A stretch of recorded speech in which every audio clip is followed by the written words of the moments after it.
ठीक। सुप्रभात बच्चों, मैं नीमा आपकी हिंदी की अध्यापिका। बच्चों, आज हम पढ़ेंगे एनसीईआरटी 9th क्लास की बुक का पाठ बाघ, जो कवित्री ललित जी द्वारा रचित है।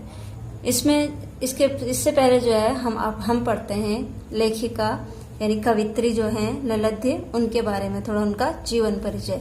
कश्मीरी भाषा की लोकप्रिय संत कवित्री ललित का जन्म 1320 ईस्वी के लगभग कश्मीर में स्थित पामपोर के सिमरपुरा गांव में हुआ था। उनके जीवन के बारे में प्रमाणिक जानकारी नहीं मिलती है। ललित को लल्लेश्वरी, लल्ला, लल्ल योगेश्वरी, लल्ला आरिफा आदि नामों से भी जाना जाता है। उनका देहांत जो हुआ था वो हुआ था 1391 के आसपास माना जाता है, यानी 1391 के आसपास उनका देहांत हुआ था। ललित जी का जो काव्य शैली है उनकी वो थी वाक। इस तरह हिंदी में जो है, जिस तरह से हिंदी में क्या है, कबीर के दोहे हैं, मीराबाई के पद हैं, तुलसी के चौपाए हैं, रसखान के सवैये प्रसिद्ध हैं, उसी तरह ललित जी का जो है वाक जो है वो प्रसिद्ध है। अपने वाकों के जरिए उन्होंने जाति धर्म की संकीर्णताओं के ऊपर उठकर जो है भक्ति के रास्ते को अपनाने के लिए जोर दिया है। उनका जुड़ाव जो था जीवन से था। उन्होंने धार्मिक आडंबरों का विरोध किया और प्रेम को सबसे बड़ा मूल्य बताया। लोक जीवन के तत्वों से प्रेरित ललित जी की रचनाओं में जो है तत्कालीन पंडिताऊ भाषा यानी संस्कृत और दरबार के बोझ से दबी फारसी के स्थान पर जनता की सरल भाषा का प्रयोग किया। उन्होंने संस्कृत भाषा का प्रयोग और फारसी भाषा का प्रयोग न करके क्या किया, उसके स्थान पर जनता की सरल भाषा का प्रयोग किया है। यही कारण है कि ललित जी की जो रचनाएं हैं वे सैकड़ों सालों से जो है कश्मीरी जनता की स्मृति यानी उनकी याद में और उनकी वाणी में, यानी उनके आज भी उनके मुंह पे जो है, मुंह जुबानी जो है, उन सबको जो है आज भी उनके मुंह में जीवंत है, यानी जीवित है। वे आधुनिक कश्मीरी भाषा की प्रमुख स्तंभ मानी जाती है। अब पढ़ते हैं इनका वाक यानी वाक का पहला देखिए। रस्सी कच्चे धाग की खींच रही मैं नाव, जाने कब सुन मेरी पुकार, करे देव भव सागर पार।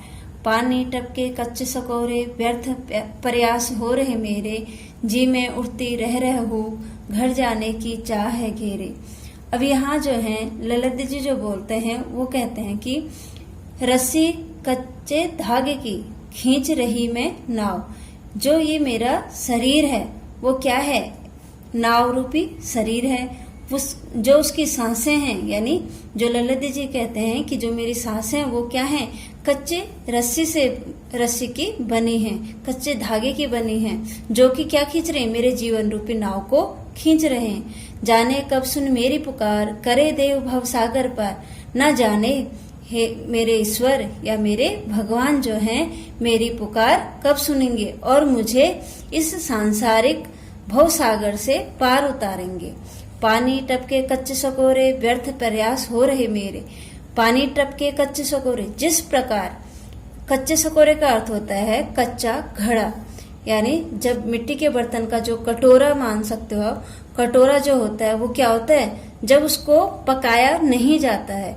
आपने देखा होगा कि जो मिट्टी का बर्तन होता है उसको क्या किया जाता है, पकाया जाता है आग में। लेकिन जब वो क्या रहता है, कच्चा रहता है, यानी बिना पकाए हुए रहता है, तो उसमें से हमेशा क्या करता रहता है, पानी टपकता रहता है, यानी रिसता रहता है।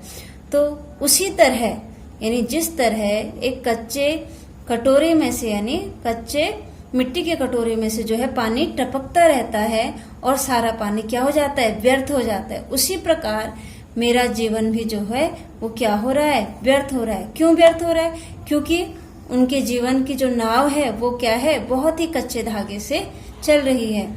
तो मेरे सारे प्रयास, जितने भी मैंने प्रयास किए वो सारे उस घड़े की तरह व्यर्थ हो रहे हैं। जी में उठती रह हूँ, घर जाने की चाह है घेरे। यानी यहाँ पे आपका अर्थ है जी में रहती रह हूँ। तो उनके जो हृदय है, उस हृदय में क्या हो रही है, बार बार मोक्ष पाने की जो है उनको क्या हो रही है, बहुत ही लगन हो रही है कि मुझे कब क्या मिले, मोक्ष की प्राप्ति हो। उनके हृदय में जो है बार बार ये चिंता उठ रही है। घर जाने की राह है घेरे, घर यहाँ किसको माना गया है, ईश्वर की प्राप्ति को। यानी अब मुझे मोक्ष की प्राप्ति के लिए क्या करना है, मेरी बहुत ही लालसा हो रही है। ऐसा कौन कहते हैं, ललित जी कहते हैं। खा खा कर कुछ पाएगा नहीं, ना खाकर बनेगा अहंकारी, सम खा तभी होगा संभावी, खुलेगी सांकल बंद द्वार की। यहाँ कह रहे हैं जो ललित जी है वो कहते हैं कि खा खा कर कुछ पाएगा नहीं, यानी इस संसार में लिप्त होकर, यानी इन संसार के भावनाओं में लिप्त होकर कि मुझे ये मेरा है कह के, यानी कि संसारी मोह माया में पड़ के जो है तो क्या कुछ भी नहीं पाएगा, यानी भगवान को नहीं प्राप्त कर सकते हो। ना खाकर बनेगा अहंकारी। और अगर क्या करते हो तुम, बाहिर रूपी आडंबर यानी दिखावा करते हो कि मैं जो है भगवान को पूजता हूँ, यानी कि मैं इस संसार में लिप्त नहीं हूँ, माया मोह मुझे नहीं है, और आप क्या दिखाते हो कि मैं जो है ईश्वर की बहुत ही प्रार्थना करता हूँ, तो वो क्या हो, उस रूप में आप क्या बन जाओगे, अहंकारी बन जाओगे। यानी आपके अंदर क्या आ जाएगा, अहंकार आ जाएगा। सम खा तभी होगा संभावी। अगर तुम भौतिक सुखों को यानी सांसारिक मोह माया और ईश्वर के प्रति प्रेम, यानी संसार के जो कार्य हैं उनको, अपने कर्म को और ईश्वर के प्रति प्रेम को, दोनों को क्या रखोगे, समान भाव से रखोगे। यानी सम खा तभी होगा संभावी, यानी समानता का भाव रखोगे तो खुलेगी सांकल बंद द्वार की।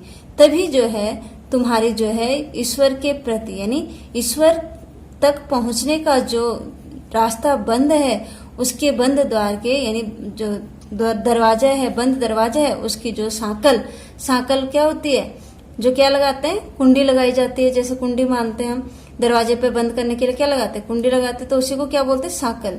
तो सांकल को क्या हो जाएगी, वो बंद द्वार की जो सांकल है वो अपने आप ही खुल जाएगी। यानी ईश्वर के पास जाने के जो द्वार हैं, जो बंद हो रखे हैं, वो अपने आप खुल जाएंगे। किस प्रकार खुलेंगे, जब क्या करोगे आप, समानता का भाव रखोगे।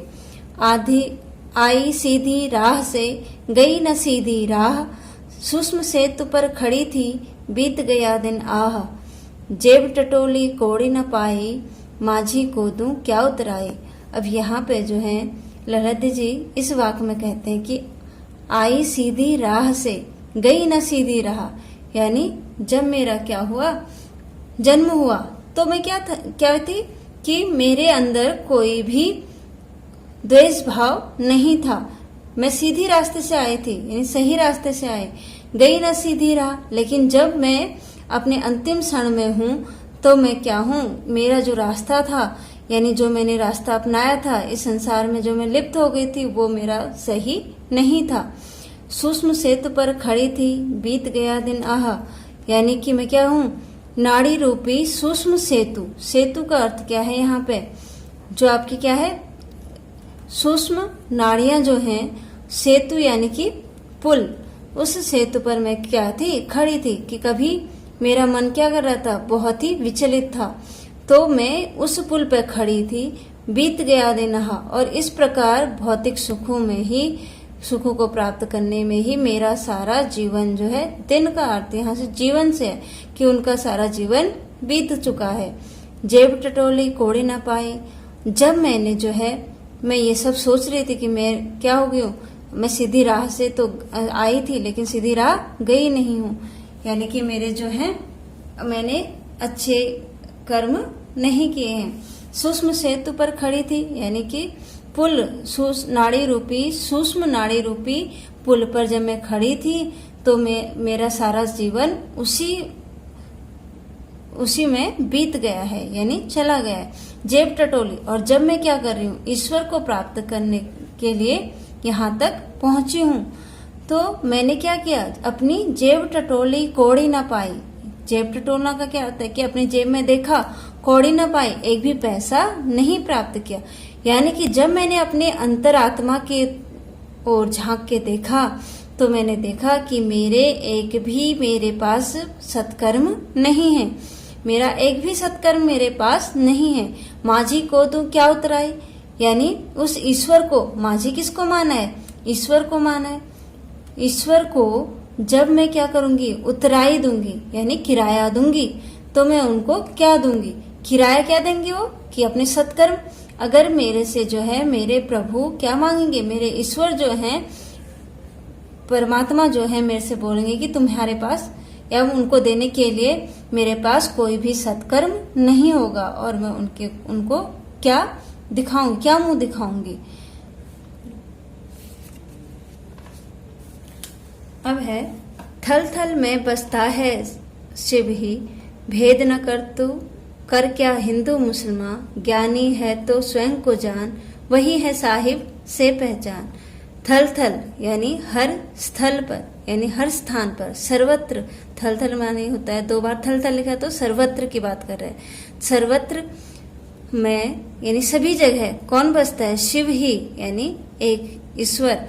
शिव का अर्थ यहाँ पे ईश्वर से, कल्याणकारी ईश्वर बसता है। हर जगह क्या बसते हैं? ईश्वर बसते हैं।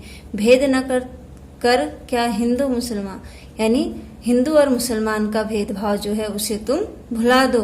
ज्ञानी है तो स्वयं को जान, अगर तू सचमुच में ज्ञानी है, यानी अगर तुझे सचमुच में ज्ञान है तो सबसे पहले किसको जानो? अपने आप को पहचानो। स्वयं को जान, यानी अपने आप को पहचानो। वही है साहिब से पहचान, वही क्या होगी? तुम्हारे ईश्वर के प्रति पहचान होगी। यानी तुम जब अपने आप को जान जाओगे, अगर तुम सचमुच में ज्ञानी हो तो पहले, सबसे पहले अपने आप को देखो, अपने आप को जानो, तभी जो है तुम ईश्वर को पहचान पाओगे। धन्यवाद। इसमें, इस वाक्य में जो भी आपको समझ में ना आए या जो भी समस्या हो, आप उसे जो है कमेंट में लिख सकते हो, और उसके बाद मैं आपको आपकी समस्या का समाधान करूंगी। धन्यवाद।